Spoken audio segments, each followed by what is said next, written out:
Noswaith dda, a chroeso i bodlediad o'r Hwyrol Weddi Eglwys Dewi Sant ar Sul y Cofio.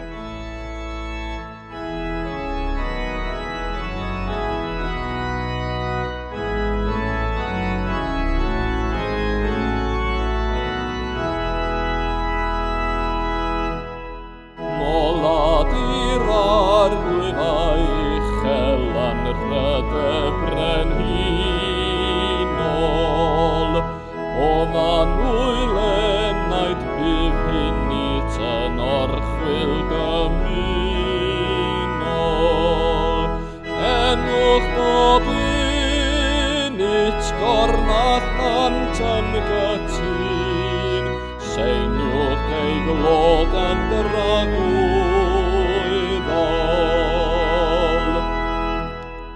Molad i'r arglwydd mae popeth o dan ei lywodraeth, rhydd i taradau'n yr eryr ddiogel ar maeniaeth. O serchog rof gei ganddo byth wrth dyfodd, gwelais yn Hwyrol ei arfaeth. Molad i'r arglwydd yr yd bob rhyw fendithion, yddathwaddol ag iechyd beth arwain yn dirion. Ei adain gref, dain a mawr frenin yn nef, drosod yn nawr dy draddodion. Molad i'r arglwydd o fenaid dy hun a tholleddiant, o perchenan dy locenwch ei ddwyfol o coniant. Hwyrol a yw, fenaid o cofiad y Dduw, amen fod diwedd ein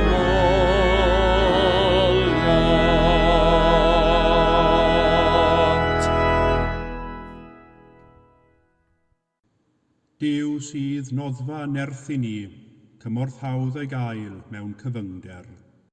Garedigion yng Nghrist, yr ydym yn presenoldeb y Duw byw a holl gwmpaini nef, i offrym iddo trwy ein harglwydd Iesu Grist, ein haddoliad a'n mawl a'n diolch, i gynyddu mewn gwir wybodaeth o'i gariad mawr tuag atom ac i'w ras gael dwy'n ffrwyth yn ein bywydau.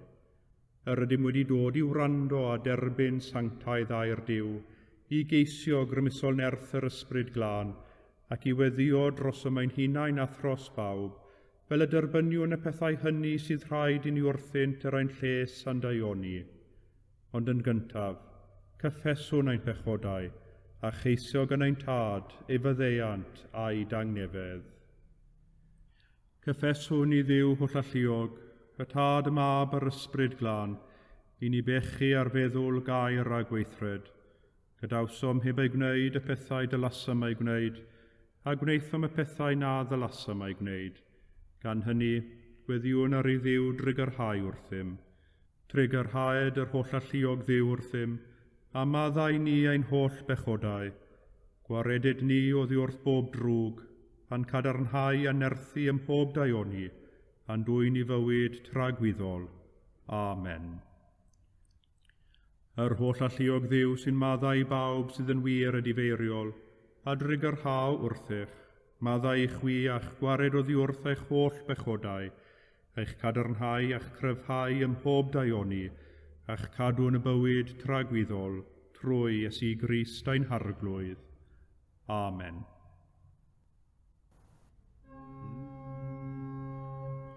Arglwydd ag orau'n gwefusau, a'n genau a fynegad y foliant. Duw brosiau'n canorthwyo, arglwydd brysur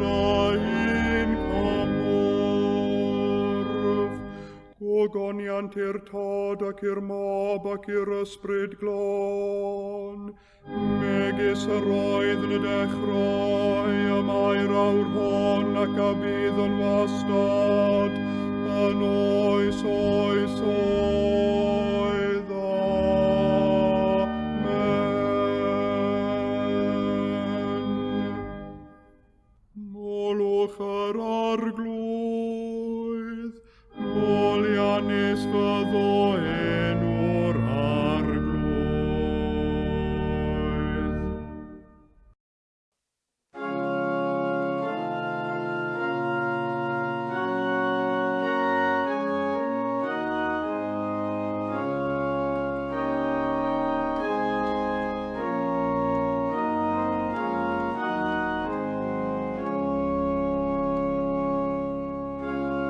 Ar hwn sydd yn trigon i'r gelwch y goruchaf, a erys yng nghasgod yr holl alluog.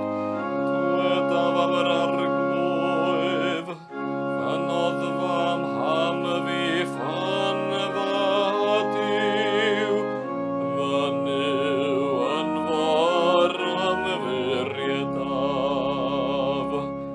Canis e fe a phwaredu di o fagol yr heliwr, a cofiwr ffaint echrysmon, a'i asgell ac ysgodau fe trosot, a thane a denif y byddi ddiogel, ei wirionefydd darian a castal chiti. Nid ofni rhag dechrau nos, na rhag yshaif a edo y dyf, na rhag yr haint a rodion y tywyllwch, na rhag y dinistraddyn istr o ganol y ddyf. Wrth dyslus y 5,000, 10,000 wrth dy ddeheulaw, ond ni ddaw yn agos at ti, yn unig ti ac anafyddiaeth lygaid, ac awelid al yr rhai anniwiol. A mi ti wneithir yr arglwydd yn orma, sef y goruchaf yn breswyl fai ti. Ni ddigwyddi ti newid, ac ni ddaw plan agosif babell.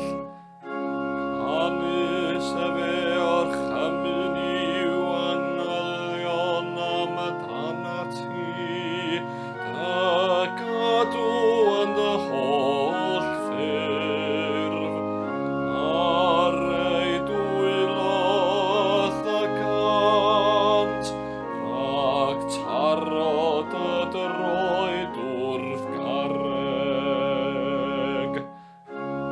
Ar y llew a rasp y cerddi, y cenau llew ar fraig a fethri, a mi foroddi ei serch arnaf, am hynny y gwared a fef, byrchaf a fef am iddo adnabod fy henw.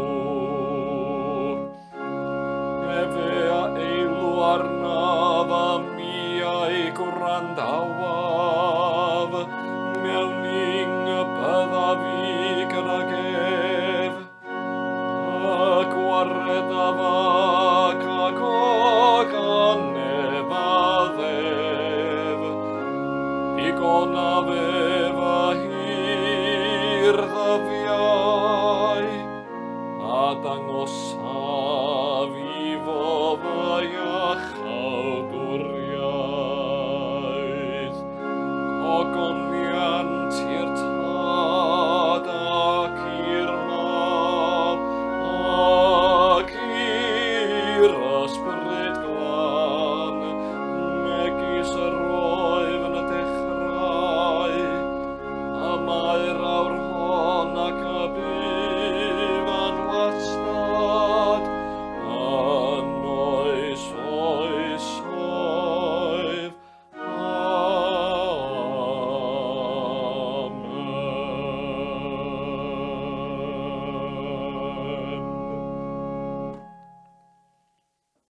Daw'r darlleniad cyntaf o'r 4 bennod o lyfr Micha. Daw'r darlleniad cyntaf o'r 4 bennod o lyfr Micha. A bydd, yn niwedd y dyddiau, i fynydd tir arglwydd fod wedi ei sicrhau ymhen y mynyddoedd. Ac efe a ddorchefir goriwch y bryniau a phobloedd a ddylifant ato. A chenhedloedd lawer a ant ac a ddywedant, dewch ac awn i fynydd yr arglwydd ac i dŷ Dduw Jacob, ac efe a ddisgyn i ei ffyrdd ac yn ei lwybrau yr hodiwn. Canis y gyfraith a allan o Seion a gair yr arglwydd o Jerusalem. Ac efe a farna rhwng pobloedd lawer ac a gyrrydda genhedloedd cryfion hyd ymhell. A thorant ei clyddyfau yn sychau a'i gwaioffyn yn bladuriau. Ac ni chyfyd cenedl gleddif yn erbyn cenedl, ac ni ddysgant ryfel mwyach. Ond eisteddant bob un dan ei wynwydden a than ei ffigysbren heb neb i'w dychrynu, canis genau arglwydd y lluoedd a'i llefarodd. Canis yr holl bobloedd a rodiant bob un yn enw ei ddew ei hun, a ninnau a rodiwn yn enw yr arglwydd ein Duw, byth ac yn dragowydd. Yn y dydd hwnnw medd yr arglwydd y casglaf y gloff, ac y cynillaf yr hon a rwyd allan a'r hon a ddrygais, a gwnaf y gloff yn weddill, a'r hon a daflwyd ymhell yn genedl gref. A'r arglwydd a dernasa arnynt y mynydd Seion o hyn allan byth. Yma terfyn y llid gyntaf.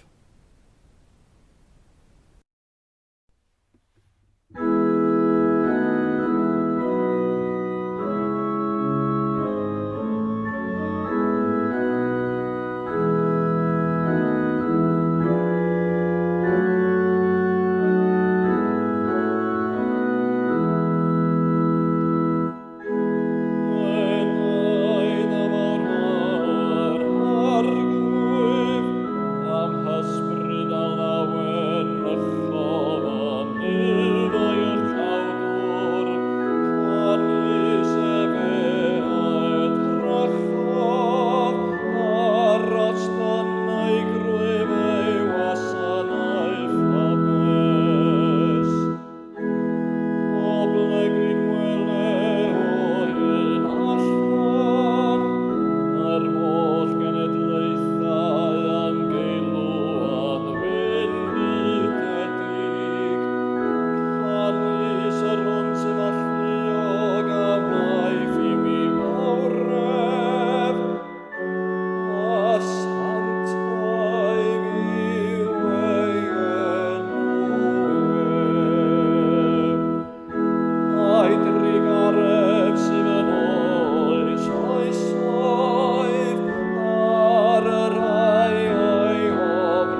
Daw'r ail-lith o epistol cyntaf Paul yr apostol at Timotheus.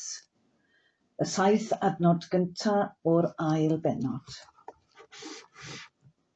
Cynghorir ydw i am hynny, ymlaen pob peth, fod yn biliau, gweddïau, deisyfiadau a thalu diolch dros bob dyn.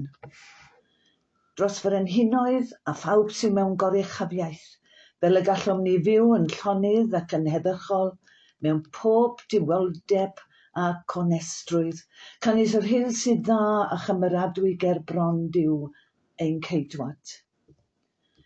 Yr hwn sydd yn ewyllysio bod pob dyn yn gadwedig a'i dyfod i wybodaeth y gwirionedd. Canis un Duw sydd ac un cyfryngwr hefyd rhwng Duw a dynion y dyn, Crist Iesu.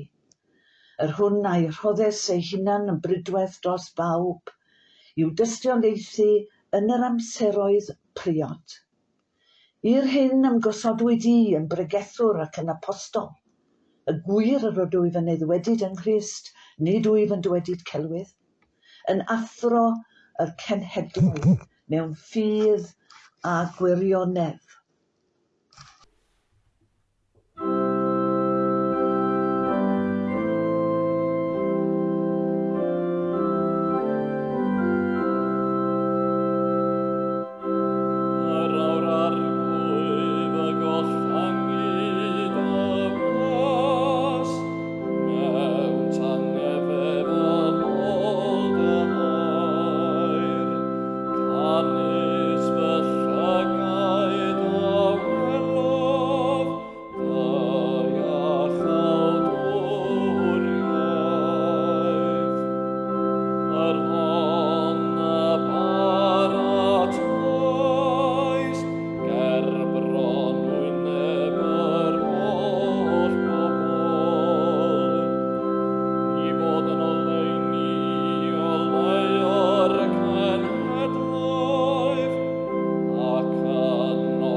Credaf yn i'w dad holl gyfoethog, creawdwr nef a dear, ac yn Iesu Grist ein fab ef, ein harglwydd ni, yr hwn a gaed trwy'r ysbryd glân, a aned o fair forwyn, a ddioddefodd dan Pontiws Peilat, a groesoeliwyd, a fe farw ac a gladdwyd. Disgynnodd uffern, y trydydd dydd y cyfododd o feirw, a esgynnodd i'r nefoedd, ac yma'n eistedd ar ddeheilawd i'w dad holl gyfoethog, o ddiynod aw i farnu'r byw ar meirw. Credaf yn yr ysbryd glân, yr Eglwys lân Gatholig, cymyn y saint, myddeiant pechodau, at gyfodiad y corff, a'r bywyd tragwyddol. Amen. Ar arglwydd a fo gyda chwi, ac y dath ysbryd ithau, gweddiwn. Arglwydd drig ar hawr ddim, Crist drig ar hawr ddim, arglwydd drig ar hawr ddim. Paint od, yr hwnnwyd yn y nefoedd, sanctaidd enw, deled y dair nas, wneler dewyllus, megis yn y nef, felly ar y ddaiar hefyd. Dar o'i ni heddiw ein bara bainyddiol, a maddau ni ein dyledion, fel y myddaiwn yn ein dyledwyr, ac nac arwain ni brofedigaeth, aeth i'r gwared ni rhag drwg. Amen.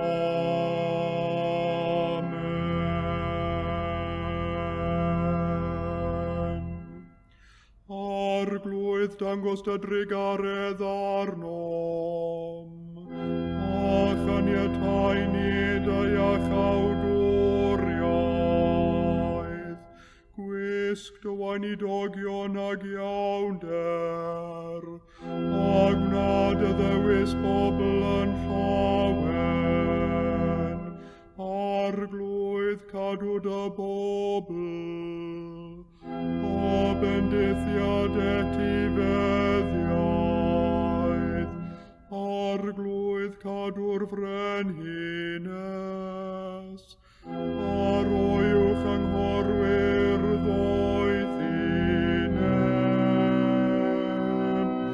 arglwydd dyrod angnefedd yn ein dyddiau, ac amddiffyn i byth yn erthol, Duw glanhau'n calonau, ac adnodd ysbryd yn iawn o'n mewn. O Dduw trigaro, garoddais deunig fab i farw drosom, a ni'n eto'n bechaduriaid, gwared ni rhag ysbryd anfyddeigar, fel y byddwn yn rhydd i garu a gwasanaethu ein gilydd, eithan rhydedd a thogoniant di, trwy Iesu Grist ein harglwydd. Amen.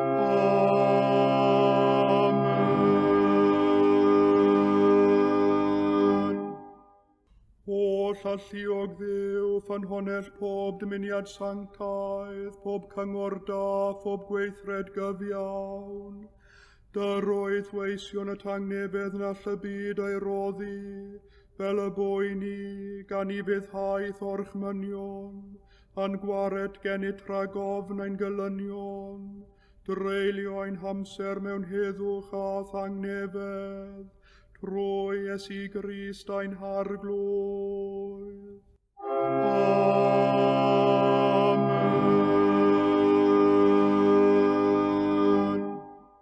Gole ein tywyllwch at olygwn i ti o arglwydd, ac oedd fawr drigaredd am ddiffyn i rhag pob perygl ac embydrwydd yn os hon, trwy gariad deunig fab ein gwared o'r Iesu Grist.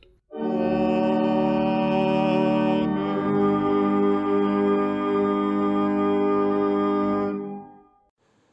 Gweddiwn ar ein tad nefol, yn erth yr ysbryd ac yn enw Iesu ein harglwydd. Gweddiwn dros heddwch yn yr eglwys, heddwch yn y byd, a heddwch yn ein bywydau. Arglwydd Dduw, yr ydym yn bobl ar chwal, awn i sawl cyfeiriad ar unwaith, cyrchwn at wahanol nodau, gwasanaethwn wahanol achosion, pregethwn gyfiawnder a cherddwn mewn anghyfiawnder, gweithwn heddwch a chyflawnwn drais, gweddiwn am fywyd a deliwn mewn marwolaeth. Yn dy dosteri trigarha wrthym a gwna ni'n gyfan, oed ith feddyliau di ddod yn feddyliau ni, ath ffyrdd di yn ffyrdd i ni, trwy Iesu Grist ein harglwydd. Amen. Gweddiwn dros Eglwys Crist. Ar iddi fod yn offeryn heddwch a chymod, ac yn arwydd o obaith yn ein byd toredig. O arglwydd Iesu Grist, a ddywedais wrth apostolion, tangnefedd yr rwyf yn ei adael i chwi, Fy nhangnefedd yr wyf yn ei roddi i chwi, ac edrych ar ein pechodau, ond ar ffydd deglwys, a dyroedd i'r tangnefedd ar undod hwnnw sy'n unol a thewyllus di, yr hwn sy'n byw ac yn teyrnasu gyda'r tad a'r ysbryd glân, yn un Duw, yn oes oesoedd. Amen. Mae Sul y Cofio eleni yn canolbwyntio ar 15fed mlwyddiant ar drugain buddigoliaeth yn Ewrop a buddigoliaeth yn Japan. Cofiwn am bawb heno sy'n dal yn cario creithiau o'r ail rhyfel byd. Ac wrth i ni gofio pawb sy'n byw yng nghanol gwrthdaro'r rhyfel heddiw, gweddiwn dros heddwch y byd, dros wladweinwyr a llywodraethwyr, iddynt gael doethineb i wybod beth sy'n gyfiawn a gwroldeb i'w gyflawni. Ein Duw a'n tad grasol, yn dewyllus di y mae ein tangnefedd, cyfeiria ein cylonau a chylonau pobl ym mhob man atat dy hun, fel trwy nerth dysbryd, y sefydlir trwy'r holl fyd yr heddwch sy'n seiliedig ar gyfiawnder, trwy Iesu Grist ein harglwydd. Amen. Gweddiwn heno dros bawb sy'n dioddef o ganlyniad i'r rhyfel, y clwyfedig a'r anabl, y rhai y dryswyd eu synhwyrau, y gwanychwyd neu y dinistrwyd ei ffydd yn yw a'i ffydd yn y ddonoliaeth. Cofiwn am y digartref a'r ffoduriaid, a'r rhai sy'n ywynog oherwydd rhyfel, a'r rhai sy'n galaru am ynwyliaid a gollwyd o ganlyniad i ryfel. O llalluog Dduw, ein tad nefol, anfeidrol y dwyt mewn doethineb a chariad a gallu. Tostyria wrth bawb y gweddiwn drostynt, a chymorth ni ddefnyddio pob dioddefaint hyrwyddod y deyrnas di, trwy Iesu Grist y fab ein harglwydd, yr hwn a roes ei hun drosom ar groes. Amen.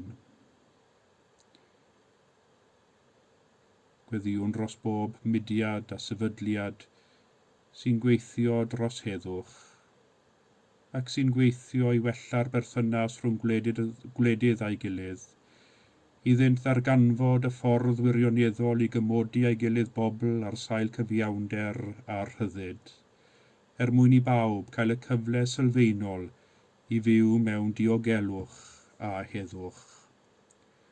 O Dduw, dewyllus i'w cynnal nef a deiar mewn un tangnefedd, gad i fwriad dy gariad mawr lewyrchu ar orferedd ein llyd a'n gofidiau, bendithia, waith, cyngrair ac yn hedloedd unedig, dyroi bawb sy'n ymddiffyn ein cenedl yr ewyllus i ddwasanaethu di yn gyntaf oll, a rhod angnefedd ymysg cenhedloedd, tangnefedd i Eglwys, tangnefedd yn ein cartreddi, tangnefedd yn ein cylonau, drwy Grist tywysog tangnefedd. Amen. Arglwydd Dduw, rhoi ni weledigaeth o'n byd fel y dymunai dy gariad iddo fod. Byd lle caiff y gwan a'i hamddiffyn, a lle nad oes neb yn ewynog nac yn dlawd. Byd lle caiff manteision bywyd gwar ei rannu fel y gall pawb ei mwynhau. Byd lle mae pobl o wahanol hil, cenedl a diwylliant yn byw mewn goddefgarwch gan barchu ei gilydd. Byd lle caiff heddwch ei adeiladu ar gyfiawnder, a lle caiff cyfiawnder ei liwio ar dewrder i'w adeiladu, trwy Iesu Grist ein harglwydd. Amen. Ac heno fe weddiwn dros yr anghennus, y rhai sy'n dioddef oherwydd casineb, hunanoldeb, dicder ac ofn eraill, yn ein cymunedau ein hunain. Dros ddioddefwyr trais corfforol, emosiynol, ysbrydol, ariannol, y trais cudd sy'n staen ar gymdeithas ac sy'n llysteirio ac yn niweidio cymaint o fywydau. o'r dyfnder y llefwn arna ti o ddiw, ddiw cliwain llef. Llef y rhai lydyr yn dy enw di, llef y rhai sy'n dioddef oherwydd rhyfel, llef y rhai sy'n ywynog a sychedig, yn unig neu ar yr ymylon, llef y gwir, y gwragedd a'r plant sy'n cael eu camdrin, yr ydym i gyd yn rhan o'r llef yn ogystal â'r euogrwydd, oherwydd ein bod i gyd wedi pechu yn derbyn. Rhyddha ni dderbyn dy gariad cyflawn, a'i rhannu gyda'r rhai sy'n galw arnat, trwy Iesu Grist ein harglwydd. Amen. Cynorthwy a ni'n rigarog o arglwydd, yn ein gweddiau hyn a'n herfyniau, a chyfarwydd a ffordd dyweision at gael i'ch awdwriaeth dragwyddol, fel ym mhob digwydd a damwain yn y bywyd marwol hwn, yr amddiffynnu'r hwybyth trwy'r ysusaf gymorth parod, trwy Iesu Grist ein harglwydd. Amen. A dwedwn gyda'n gilydd eiriau'r gras ein harglwydd Iesu Grist, a chariad Duw, a chymdeithas yr ysbryd glân, a fo gyda ni oll, byth bythoedd. Amen.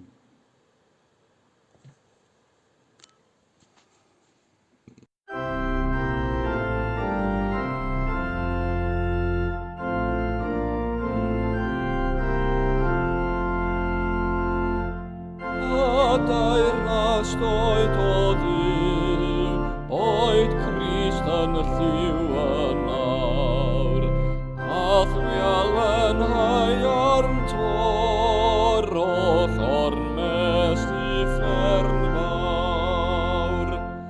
Fe mae brenhiniaeth hedd, arledd o gariad byw, pryderfydd dicterdi, fel y fri yng ngwyddfod Duw. Rydawyr hyfryd ddi, pan nabu brwydr lem, a thrawster a thob gwanc yn diancrag dy drem. Wat warant denw mawr, difrodant nawr dywyn, weithredoedd llawn o warf sy'n darf dros cariad mwyn. Ein gweddi beini ddiw, doi Duw yn ei holl rym, un erthyr enaid gwan o dan y ddrecyn o'i ffym. Dros diroedd maith diffydd y caddig sydd o hyd, tyrd seren wen o wawr, goleu ar llawr i gyd. Fel y gallom ni fyw yn llonydd ac yn eddychol mewn pob diwioldeb ac onestrwydd, canis hyn sydd dda a chymeradwy gerbron Duw ein ceidwad. Rhan o'r ail a'r drydydd adnod o'r ail bennod o epistol cyntaf Paul at Timotheus. Dros bwyd yn ni'n gweddio, tybed. Pa sefyllfa oedd dyn ni'n gweddio drostynt yn ein gweddiau personol o ddydd i ddydd. A thros bwy a pha sefyllfa oedd dyn ni'n tueddol i weddio drostynt yn ein gweddiau cyhoeddus fel Eglwys. Faint mor eang, faint mor amrywiol yw testunau ein gweddiau mewn gwirionedd. Mwy na thebyg, os dych chi fel fi, am y gas gen i gyfaddef hyn, weddol gyfyng yw ein gweddiau. Mae'n hawdd iawn i gyfyngu ein gweddiau dros ein car, a'n cydnabod, a'n cymdogion, yr rheini sydd yn agos atom ac yn golygu popeth i ni. Mae'n hawdd gweddio dros yr achosion am ei gennym ddiddordeb personol ynddynt, neu sy'n agos at ein calonnau ni. Wrth reswm, does dim modd gweddio dros bawb a phopeth, bob dydd.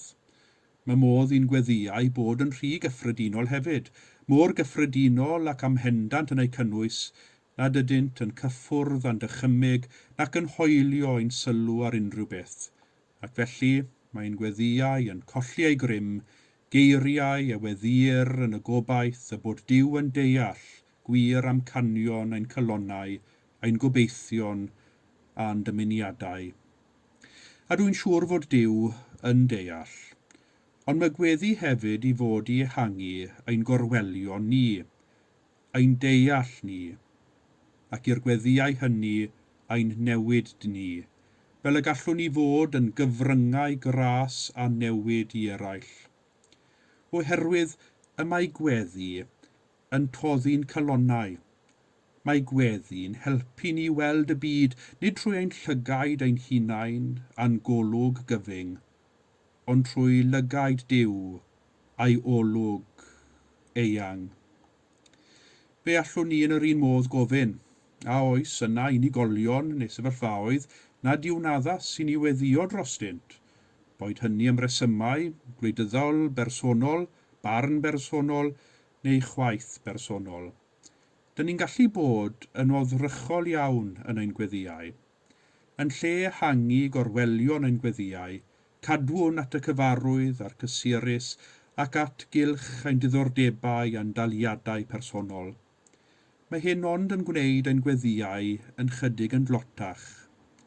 Y mwyaf eang yw testunau y gweddiau, y mwyaf i gyd yw gweledigaeth yr enaid sy'n gweddio. Ni ddylen ni gyfyngu ein gweddiau, ond ei ehangu, oherwydd mae Duw yn Dduw pawb, ac mae'n dymuno i bob un ddod i wybod y gwirionedd a bod yn gadwedig. A dyma ni'n dod at ein testun heno. Yno yn ei epistol gyntaf at Timotheus, cawn Paul yn rhoi cyfarwyddyd cadarn a ffendant i'r Cristionogion ac i'r Eglwys yr oedd Timotheus yn ei arwain. Meddai Paul, cynghorir ydwyf am hynny, ymlaen pob peth, fod yn biliau, gweddiau, daisyfiadau a thalu diolch dros bob dyn, dros frenhinoedd a phawb sydd mewn goruchafiaeth. Sôn yma mae Paul yn bennaf am weddiau cyhoeddus yr Eglwys, y gweddiau o ffrymur pan mae pobl Duw yn dod yn hyd mewn gweddi. Mae Paul yn bendant bod gan Gristionogion ddyletswydd i weddio dros bob dyn, gan gynnwys yr rhai mewn awdurdod drostynt, brenhinoedd a phob un sydd mewn goruchaffiaeth. Wrth gynghori'r Eglwys i weddio dros bob dyn, yr oedd Paul yn annog yr Eglwys i estyn ei gorwelion, i beidio a chyfyngu ei gweddiau dros ei gyd Gristionogion yn unig, ond i weddio hefyd dros ei cymdogion paganaidd, wedi'r cyfan, y lleiaf o'r lleiafrifoedd oedd y Cristionogion yng nghyfnod Paul, ond mor fechan o'r rhan nifer, yr oedd Paul yn ei hannog i fod yn gynhwysfawr ei gweddiau. Hefyd, ac mae hyn yn anodd i ni i werthfawrogi yn ein dydd, gymaint yr oedd Paul yn gofyn o'i gyd Gristionogion wrth iddo ei cynghori i weddio dros bob dyn.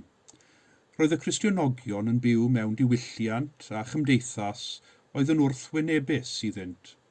Roedd cael ei herlyd gan eu cymdogion ac arweinwyr y dydd yn digwyddiad digon gyffredin ym mhrofiad y Cristionogion yn y dyddiau cynnar. Ychydig iawn o barch oedd iddynt, a phetai unrhyw anffawd syrthio ar ddinas, y Cristionogion lleiafrifol oedd yn cael y bai, fel mae lleiafrifoedd trwy'r oesoedd yn cael y bai am bob anffawd a phroblem sydd mewn cymdeithas. Yn eliniaethus iddynt, yr oedd Paul yn galw ei gyd Gristionogion i weddio dros y rhai oedd yn ei herlyd, fel yn wir, y dysgodd ein harglwydd i ni weddio dros ein gelynion. Nid yw'r alwad i weddio yn hawdd bob tro. Nid yw ehangu ein gweddiau i gynnwys gylch ehangach bob tro wrth ein boddau ni. Ond mae'n bwysig i ni gwneud pob ymdrech i wneud hynny. Heddiw mae'n Sul y Cofio, ac eleni mae Sul y Cofio yn bennaf yn nodi 75 mlynedd ers diwedd yr ail rhyfel byd. Rhyfel oedd hwn yn erbyn eideoleg ddinistriol ffasgaeth. Yn wraidd i'r eideoleg hon, oedd y syniad bod un hil o ddynion yn well na phob hil arall, un hil i ddomineiddio'r byd, gan israddio pawb nad oedd yn debyg iddynt. Eideoleg, a gyrhaeddodd a'i phen llanw gyda'r gwersylloedd difodi a'i siambrau nwy, a llofruddiaeth miliynau o unigolion. Iddewon, Sipsiwn a Nabal, unigolion oedd yn gwrthwynebu yr eideoleg gan gynnwys nifer o Gristionogion, oedd yn gweld trwy'r propaganda hirchig i'r gwirionedd. Dyn yn ceisio gwneud ei hun yn dduw, un hil yn ceisio bod yn dduw, ar draul pawb a phopeth arall. Pan anghofiwn, neu pan anwybyddwn y ffaith y mae Duw yn dduw pawb, ac nid ein Duw personol ni yn unig. Pan anghofiwn i'r alwad i weddio dros bob dyn, beth bynnag ei hil, beth bynnag ei ddiwylliant, beth bynnag ei grefydd, beth bynnag ei gyflwr, beth bynnag ei angen. Yna, y mae peryg i ni gyfyngu ar y ddynoliaeth i bobl fel ni. Mae hynny'n beryglus, oherwydd nid ydym ymhell o ddechrau israddio eraill, a dwyn o ddiwrthynt a'i hirddas fel plant Duw. Y mae gweddio dros bob dyn, boed ffrind neu'n elyn, yn cadw ein dynoliaeth gyffredin fel plant Duw yn blaenllaw yn ein meddyliau. Yn ystod y rhyfel byd cyntaf a'r ail, byddai ambell o ffeiriad a gweinidog yn mentro gweddio dros y gelyn, a ffyrnig oedd y gwrthwynebiad i hyn mewn rhai cylchoedd, gyda erthyglen y papurau newyddion a llythyru diri yn condemnio'r fath her llugrwydd. Ond dewrder y Cristionogion hynny i weddio dros bob dyn, ffrind a gelyn, oedd yn dwyn i gof, mae brawd oedd yn ymladd yn erbyn brawd. Y gelyn yn rhannu'r un ddynoliaeth, a trwy ei gweddiau yr oeddent yn dangos beth oedd wir gost y rhyfel i'r ddynoliaeth gyfan.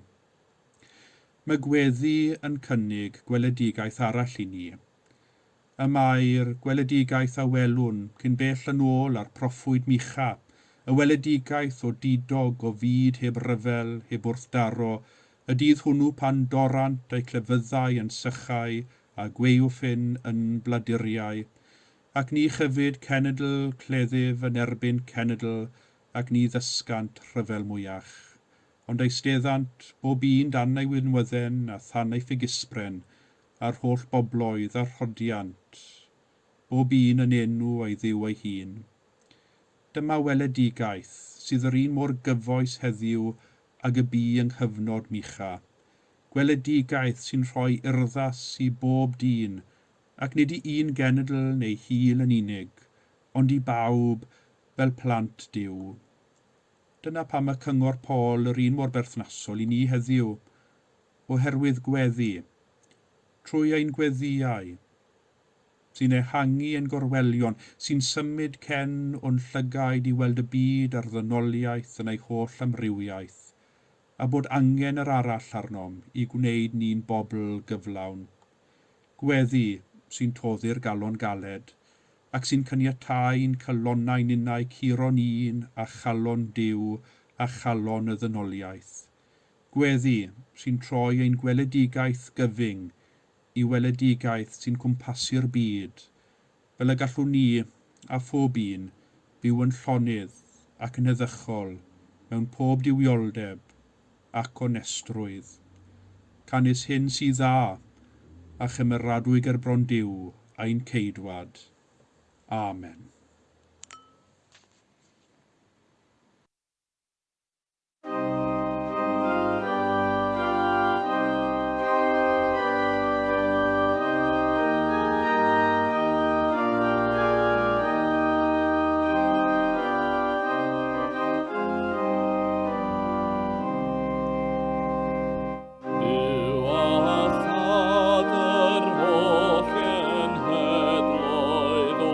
Sant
Ethang nefedd Duw, yr hwn sydd uwchlaw pob deall, a gadwa'ch colonnau eich meddyliau yng ngwybodaeth a chariad Duw a'i fab Iesu Grist a'n harglwydd, a bendith Duw holl alluog, y tad y mab a'r ysbryd glân, a fo'n eich plith ac a drigo gyda chwi yn wastad.